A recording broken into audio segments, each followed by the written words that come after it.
Nəzarət TV və Eko Nəzarət TV'nin birgə çəkilişi Balakən rayon İtitala kənd ərazisindəyik. Bu İtitala kəndinin Qatex çayının törətdiyi fəsadlarla bağlı yerində araşdırma apararkən 44 günlük müharibə veteranı, müharibə iştirakçısı Ramazan Mahmudov medallarla tərtib olunmuş Ramazan Mahmudov mənə müraciət edib bildirmişdir ki, təsərrüfatı atasının ailəsindən ayrılsa da heç bir torpaq sahəsinə məxsus deyil. Dövlətin işsizlik, məşğulluqla bağlı heyvanla yararlandırdığı ondan yararlana bilmir və xahiş eləmişdi ki, mənə kömək edin, bələdiyyə sədri ilə əməkdaşlıq edək və müharibə veteranı kimi torpaq götürüb kənd təsərrüfatı ilə məşğul olsun. Bu kənddə çay bütün çox hissəsini, pay torpaqların çox hissəsini yuyub aparıb, sakinlər yalnız və yalnız əkinçilik və heyvanlarla məşğul olur. Boş qalan bir sahə var idi. İstifadə olunmayan bələdiyyə ərazisi, istifadə olunmayan kollar ağac basmış bir ərazi. Bu ərazini mən indi sizə göstərirəm. Bu ərazi barəsində bələdiyyə sədri ilə danışarkən ilk öncə o əlbəttə müharibə veteranı kimi Ramazana torpaq verməyə razılıq vermişdi. Lakin sən demə yola verənlik eləyirmiş. Sonuncu dəfə bu həftənin əvvəlində mən İtitala kəndində olanda çox belə agresiv mənimlə danışaraq, hörmətsizlik nümayiş etdirərək torpaq verməyə imtina elədi.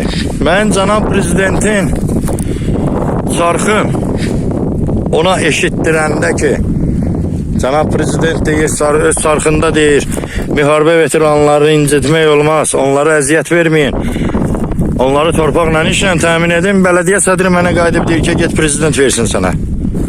Afərin, bələdiyyə sədri afərin. Kimə arxayında bunlar? Baş prokurorla Kamran müəllimlə cənab prezidentin görüşünün çarxı da məndə var. Orada dövlət başçısı özü bildirir ki, bələdiyyə sədrləri, rayon mərkəzi xəstəxanaların müdürləri, məktəb direktorları, icra hakimlərinə aylıq verir. Bunu mən demirəm, bunu cənab prezident deyib. O çarxı sizə göstərə bilərəm. Yəqin ki, ona görə bu bələdiyyə sədri Elman bu cür özbaşınalıqlara yol verir. Mən ikinci gün İtitala kəndini tərk edən kimi bu bələdiyyə sədri, bu özbaşına bələdiyyə sədri texnikanı bu əraziyə salaraq, ağacları məhv edərək, neçə ağaclar məhv olub, kolları traktor altına bıraxaraq, heç bir müqavilə olmadan Rusiyada yaşayan kənd sakininin qoyunlarını otarmaq üçün bu ərazini onlara qeyri-qanuni verir. Mən dərhal yolda olarkən, Bakıya gedə-gedə yolda olarkən Ekologiya Təbii Sərvətlər Nazirliyinin regional idarəsi ilə əlaqə saxladım və dərhal əraziyə daxil olub axlaşdırdılar. Cərimə 2900 manat. Bu nə öz başınalıqdır, bələdiyyə sədri? Yəni qanunlar, nə qədər bu bələdiyyə sədrlərinin öz başınalığından biz danışaq, nə qədər bunları işıqlandıraq, bunlar kimə arxayındır? Bunlar nə edirlər? Bu oğlanlar sizin hər şeyinizi qoruyub, torpaq uğrunda canlarından keçib, bunlara torpaq verib, təsərrüfat yaratmağa niyə imkan yaratmırsınız?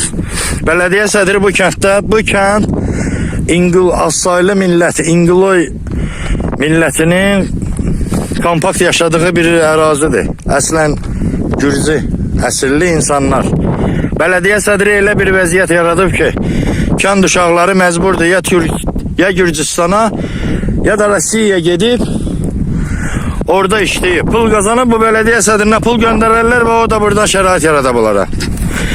Cavanları bələdiyyə sədri kənddən qaçırdır. Çox gözəl niyyəti var. Mənim əlimdə sənəd var. Bu kəndin pay torpaqların su yuyub aparıb. Və qərar var ki, torpaq yoxdursa, heç kəs bunlardan vergi ala bilməz. Heç bir mührü olmayan, heç bir qol çəkilməyən cəmaata kağızlar paylanılır. Saxta kağızlar. Buyurun baxın, 81 manat. Bələdiyyə sədri, bunu hara yığırsan? Hansı əsasla cəmaatdan olmayan torpağın pulunu yığırsan? Bu nə öz başınalıqdır? Bunun sonu olacaqmı? Bu insanlar, vallahi mən deyirəm, Azərbaycan türmələrində artıq narkomanlardan çox vəzifəli şəxslər cəzasını çəkir. Nə vaxt adam olacaqsınız? Nə vaxt özünüzə gələcəksiniz? Nə vaxt bu millətin dərdinə qalacaqsınız? Mən mətələm, Allah haqqı mətələm. Sizin əməlləriniz hamısı dövlətçiliyə, qanunlara və şəxsən cənab prezidentin nüfuzuna vurulan ziyandır.